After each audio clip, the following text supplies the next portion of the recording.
start us. So welcome very much to our Engaging Our Differences for a Better Community webinar. This is being put on by the League of Women Voters of the East Shore. And we've started a new project where we hope to build conversations and better understanding between citizens, so we are able to communicate and listen to each other, even though we may have varying opinions on things. It will be an interactive process going over the next couple months. Today's webinar is sort of the first launching out, step out. We had pretty much an exact copy of this the other day. It will be a kind of different event than what you're probably used to. This one, we want to be one for sort of each of us to have some personal reflection time. We're going to view some videos, think about them. Then I'm going to share some hopes of things that you might do over the next couple months. And then we're going to come back in November, and we'd like to have that be a conversation and discussion time, so people can talk about things that they observed and reflected on over the past few months. I want to thank the National Institute of Civil Discourse for offering these video resources and also sharing the free Think video, which we'll watch. So I encourage you to use this half hour to sort of examine how you personally feel about engaging with others, and particularly those who might differ from you, and how you might consider going forward in your relationships with other people. So without further ado, we'll get started. I'm going to start the first video.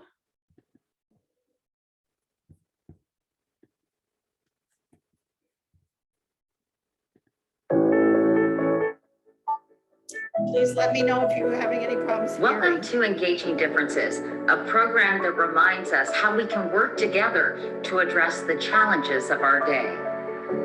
In today's society, we're connected by social media and technology, and yet we feel more disconnected than ever. Our politics are polarized.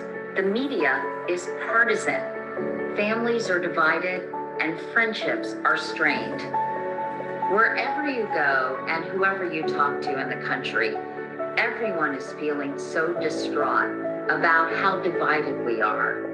And yet they want to change things, but it seems they don't know how. Part of the problem, it seems to me, is people are seeking affirmation instead of information. We don't have enough opportunities to talk to someone with whom we disagree so we can hash things out and understand a different perspective. But there is real hope.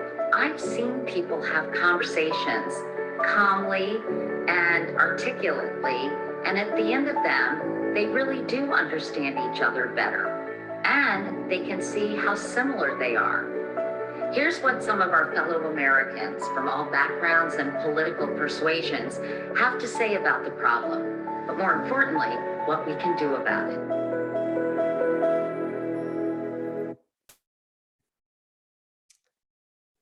Okay, I'm going to switch to another video, and then we will hear from those other people in a minute. So just 1 second.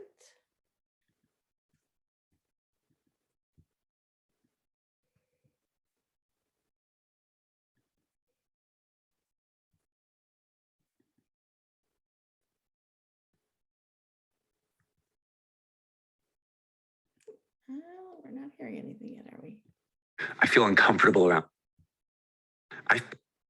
There we go.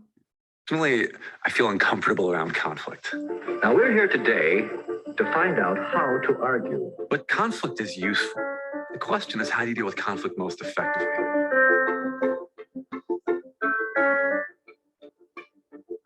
Here we go. I am author of Negotiating the Non-Negotiable: How to Resolve Your Most Emotionally Charged Conflicts. Have you found yourself in an argument that felt so frustrating, so at a core aggravating. That's the silliest opinion I've ever heard. And it felt just non-negotiable. Well, congratulations, you're a human being. We all experience conflict in our lives. And seeing what's going on in our world today, my hunch is you were probably having at least one of these conflicts about politics. Our country has fallen into what I believe is a tribal trap. Anything that other side says, I shall not believe, I shall not give any credibility to. And I'm going to do everything I can to prove I'm right, you're wrong, and to stifle you down, to raise me up. The problem is not with the what. What are we arguing about? The problem is with the how. How should we argue? How can we be more effective? And what I've found is that there's three big barriers that we can actually overcome to have more effective conversations. The big things: 1, identity; 2, appreciation; and 3, affiliation. Let's start with identity. Now, first of all, this is a hot issue. Why do we get so emotional in these conflict situations? It often goes back to something deeper: identity. What are the core values, the core beliefs that are feeling threatened inside of you as you're having that conversation with the other side? The moment your identity gets hooked in these conflicts, all of a sudden your emotions become 100 times more powerful. Boy, this is a wholly different conflict now. It's now your pride. Your sense of self is on the line. You need to know who you are and what you stand for. What are the values and beliefs that are driving me to fight for this stance on this issue? The more you understand who you are, the more you can try to get your purpose met and stay balanced, even when the other threatens those core values and beliefs. Each side wants to feel appreciated, and yet the last thing they want to do is to appreciate the other side. That's a problem. Listen and understand. When you're in the midst of the conflict, don't talk. Take the first 10 minutes. Consciously listen to the other side. What's the value behind their perspective? What's the logic, the rationale? Why do they hold this perspective on immigration or healthcare? Once you truly understand and see the value in their perspective, let them know, I hear where you're coming from. And you know what? That makes sense. There is nothing more in the world that we like than to feel appreciated. Recognize your power to appreciate them. Third, affiliation. What's the emotional connection like between you and the other side? We typically approach these conflict situations as me versus you. My opinion on healthcare versus yours. My party's perspectives on immigration versus yours. That's just going to leave the two of you like rams butting heads. Find common ground. Turn that other person from an adversary into a partner. So it's no longer me versus you, but the two of us facing the same shared problem. Ask the other person, look, what's your advice on how we can get as many of our interests met at the same time? Change the nature of your conversation. Now you put these three things into practice, it can transform your relationships. Imagine what would happen if we started a revolution, but a positive revolution of greater understanding, greater appreciation, greater affiliation, how we could transform politics, how we could transform our country and ultimately our world. I believe it's possible, but it starts with each one of us.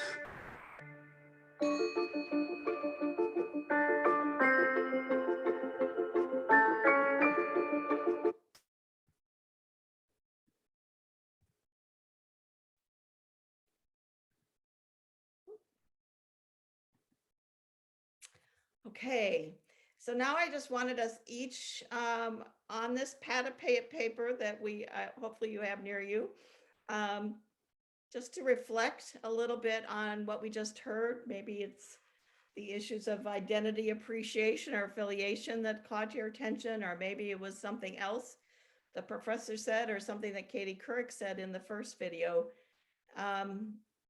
Let's just take a minute and I'll get ready for the next one while you're thinking about it and reflecting on it.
Okay, we're ready for the next one.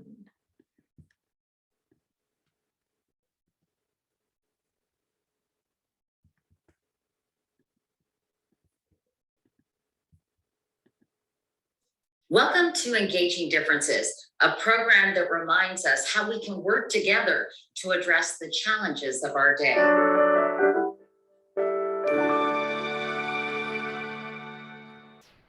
In today's society, we're connected by social media and technology, and yet we feel more disconnected than ever.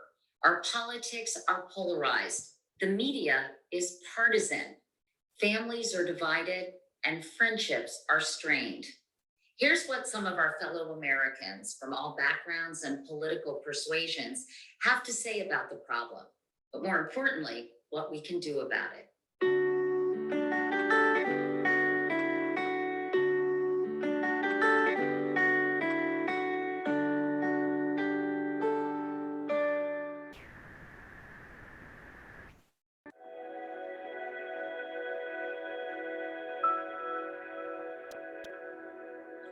I think there are many who feel that we're in decline as a nation and as a democracy. And it's due to our inability to constructively communicate with each other on the issues that are facing us. Growing up in a Black community, growing up in a low income community, everything can be so one-sided and narrow that when you grow and you learn and you become more and you make acquaintances with different people from different political views, it allows you to see more things that you wasn't exposed to in the beginning. I think the most important thing that we can do as Americans, for our country, for our world, is engage differences constructively. Yes, we have huge issues we need to figure out, but ultimately the heart of all of it and the foundation of all of it is learning how to live, work, and play with people that may not think like you. One of the greatest reasons why our country is amazing is we are a melting pot. I knew someone who knew about my religion and they just assumed that I felt a certain way about their identity because of my religion. And so they kind of came at me like attacking me. And that was really a frustrating experience for me. I felt like no matter what I said, I couldn't win. So then I found myself trying to point out to them how hypocritical they were being. And it really, as soon as that happened, there was no chance for a productive conversation. Sometimes I find it helping not just to go to the people who reinforce my ideas, but people who might really take something and think carefully about it, maybe even challenge me on it.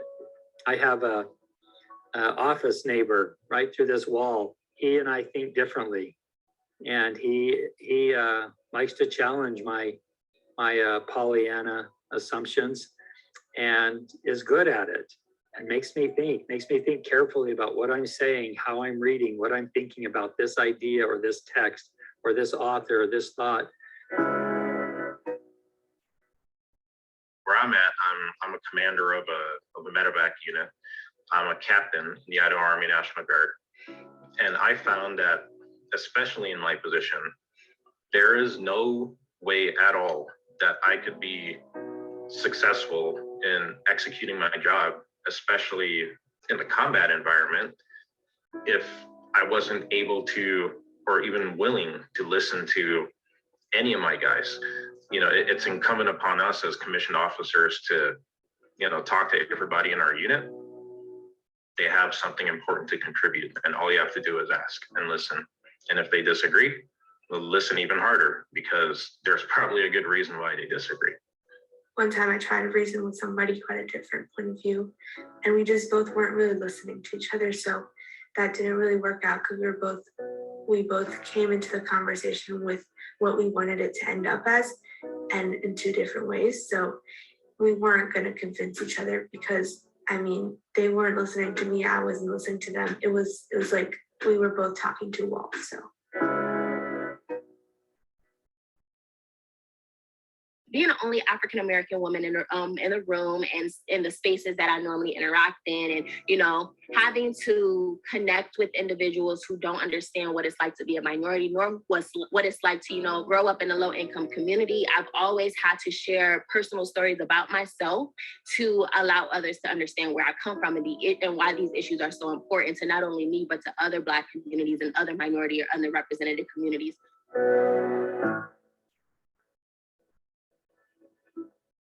I think you have to come from like a place of humility. You can't come into a conversation thinking that you have the best opinion and it's morally correct and that everybody else is like morally wrong if they don't agree with you. And you've got to respect the other person. You like have to see them as like a real human being. They're not just like something to be argued with. And I think that mindset going into these types of conversations is really what sets the stage for any productive conversation to happen. It's important to know like it's okay to be wrong sometimes. Like you don't always have to be right. And I think it's okay to have the approach of okay, like I was wrong, like I was uneducated on this, and not trying to have too much of an ego where you can't even change your opinion.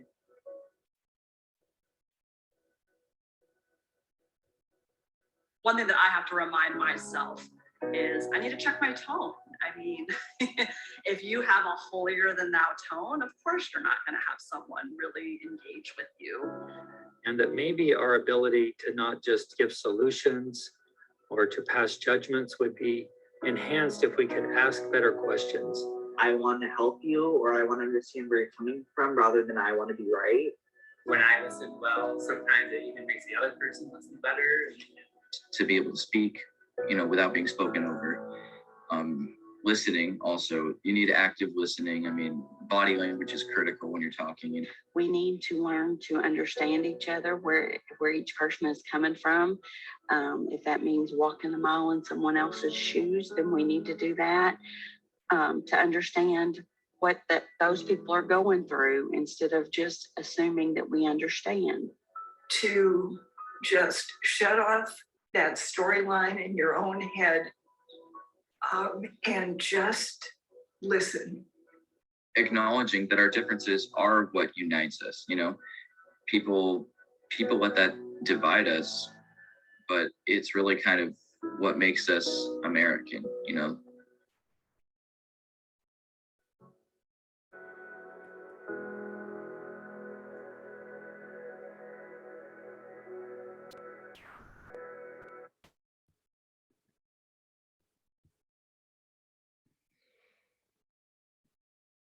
Okay, so we have one more section, and but I wanted to give you again like a minute to reflect and think about things.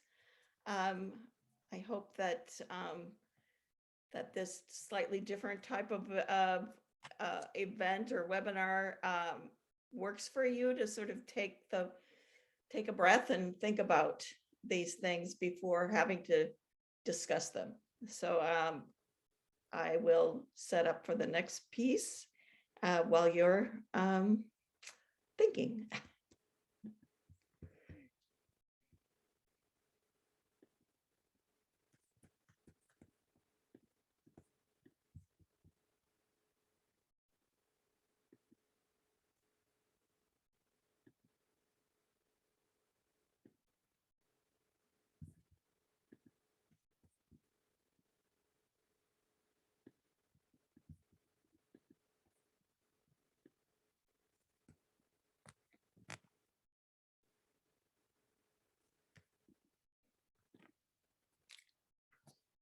Okay, so I wanted to just sort of go back over, I thought these key principles are very important. I'm putting in the chat box a link so that you could get a copy of these key principles yourselves. First, I think it was important to hear how engaging our differences constructively is valuable. excuse me, I think sometimes we think it's not worth bothering with, but there is, as it says here, a great satisfaction when we connect with each other. And particularly when we click with someone who we often think we don't agree with. It can be very costly and painful for us if we don't connect with others, as well as within our community. And also that engaging can lead to better insights and better decisions made, because we're taking in all the different viewpoints. And I like this, to know that it's essential to achieve a more perfect union, which is something we all want in our lives. So listening for understanding, as the young man said, listening, looking at people's body language, really listening is immensely important, and a skill that I know I have to work at. I don't know if any of you do, but I know that it's sometimes easy to start formulating an answer in your head before you really hear what the other person's saying. And so taking, as the Harvard professor said, stop talking for the first few minutes and really listen and keep an open mind and be willing to really listen curiously to hear what that person thinks. So again, these different important principles, empathy, obviously it's, before you can start understanding someone, you need to have some empathy for what they're going through, what their life is like. And humility, I thought that was young woman really spoke quite well about that, we can't assume that we have a sort of the moral higher ground. And conscience and, respecting and empathizing. It does not necessarily mean that you agree. It just means that you're trying to understand why someone feels a certain way. And that carries over into the principled advocacy. We're all wanting to communicate with each other, but it doesn't mean you have to give up your own convictions and beliefs. But also we can, make the case for the merits of our beliefs without resorting to attacks on the other person's character or their beliefs and views. And, I think we heard that from a number of the people that kind of finding that common ground, where do we agree? What's important to all of us? I think that's why we titled this, for a better community. I think everyone wants a better community. So that's one place where we can all start out together. We all want there are different things that we all expect and would like to have happen in our lives and in our communities. So here's sort of what I hope you will do going forward. I'd like us to explore engaging our differences over the next couple months. We've got the election season coming up. There'll be a lot of opportunities to hear lots of opinions, candidates' opinions, other citizens' opinions on issues that we may care about very deeply. And we'll be most likely hearing two sides, people who agree with us and people who don't. So we'd like to encourage you to create what's called an observational journal. And it really is just taking the time to note down and reflect a little bit on what you've actually seen in your community. And I think the election season is a perfect time to do that because, like I said, all these issues are brought to the forefront. People are talking about them a lot more because they're trying to decide who they want to vote for and what issues those candidates stand for. So I think but we also come up against this in our workplace, within our families. There's lots of other places that we will see opportunities to engage our differences, or places where we notice maybe it's, people aren't really listening to each other or aren't engaging with each other. And what do we think about that? And how would that affect our actions in the future? So then in November, we're hoping to bring everybody back together and actually take the time to discuss and hear what your reflections were over the last few months. By November, the election will be over. Hopefully you will have had some time to reflect. And we will also be sending out occasional emails to you with either kind of thought-provoking questions or another maybe very short video that you can view and think about to sort of just keep you in that rhythm of looking at the process of engaging our differences. So that is, we're just about coming to the very end of it all.